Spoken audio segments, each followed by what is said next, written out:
Right, welcome to today tomorrow. 1.3 లక్షల మంది నోళ్లు మూయించాను, కప్ గెలిచానన్న ఆనందంలో ఉన్న కమిన్స్ ను ప్రధాని మోదీ నోరెళ్లబెట్టేలా చేశారు. చేతిలో కప్ ఉంది, కానీ సంబరాలు చేసుకోవడానికి సహచరులు లేరు. ఒంటరిగా వేదికపై ఏం చేయాలో దిక్కుతోచని స్థితిలో ఆసీస్ కెప్టెన్ కాసేపు అలాగే ఉండిపోయాడు. ప్రధాని కమ్మిన్స్ కు ట్రోఫీ అందజేశాక అభినందించిన ప్రధాని మోదీ వెంటనే వేదిక దిగి వెళ్ళిపోవడమే దీనికి కారణం. దీని వెనుకున్న అనుభవం అలాంటిది మరి. కానీ ప్రధాని వేదిక దిగిపోవడంతో ఒంటరిగా మిగిలిపోయాడు కమ్మిన్స్ ను వింత అనుభవం. మోదీతో కలిసి ఫోటో దిగుదామనుకున్నాడు. అహ్మదాబాద్ లోని నరేంద్ర మోదీ స్టేడియంలో 1.3 లక్షల మంది అభిమానుల మద్దతుతో ఫైనల్లోకి బరిలో దిగిన భారత్ ఆస్ట్రేలియా చేతిలో భంగపాటుకు గురైంది. ఫైనల్ కు ముందే భారత్ కు వార్నింగ్ ఇచ్చిన కమ్మిన్స్ అన్నంత పని చేశాడు. 1.3 లక్షల మంది నోళ్లు మెదపకుండా చేయడం కంటే ఏది సంతృప్తిని ఇవ్వదంటూ వ్యాఖ్యానించిన కమ్మిన్స్ ఫైనల్లో టీమిండియాను ఓడించడం ద్వారా దాని అక్షరాల చేసి చూపించాడు.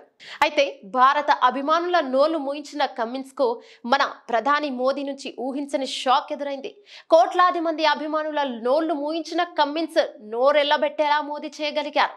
అదేంటంటే వరల్డ్ కప్ గెలిచిన కెప్టెన్ ప్యాట్ కమ్మిన్స్ కు ప్రధాని మోదీ చేతుల మీదుగా ట్రోఫీని అందజేశారు. ఆస్ట్రేలియా ఉప ప్రధాని రిచర్డ్ మార్షల్ తో కలిసి పోడియం మీదకు వచ్చి కమ్మిన్స్ కు షేక్ హ్యాండ్ ఇచ్చిన మోదీ అభినందనపూర్వకంగా ఓ 2 మాటలు చెప్పి అక్కడి నుంచి వెళ్ళిపోయారు.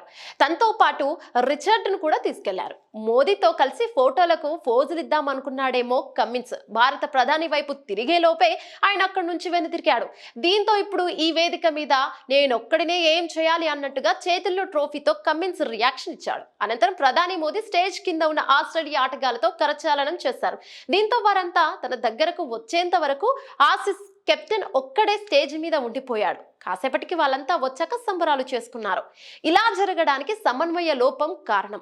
ఇటు ప్రధాని కానీ అటు ఆసీస్ ఆటగాళ్లు కానీ కావాలని ఇలా చేయలేదు. 2006లో ఛాంపియన్స్ ట్రోఫీ ఫైనల్లో శ్రీలంకపై ఆస్ట్రేలియా విజయం సాధించింది.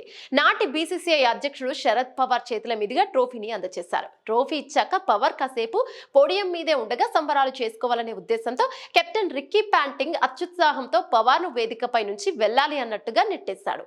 అనంతరం పాంటింగ్ పవార్ కు సారీ చెప్పాడు. ఈ వీడియో కూడా ఆ మధ్య వైరల్ కాగా గిల్ క్రిస్ట్ ఆ రోజు ఏం జరిగిందో కూడా చెప్పాడు.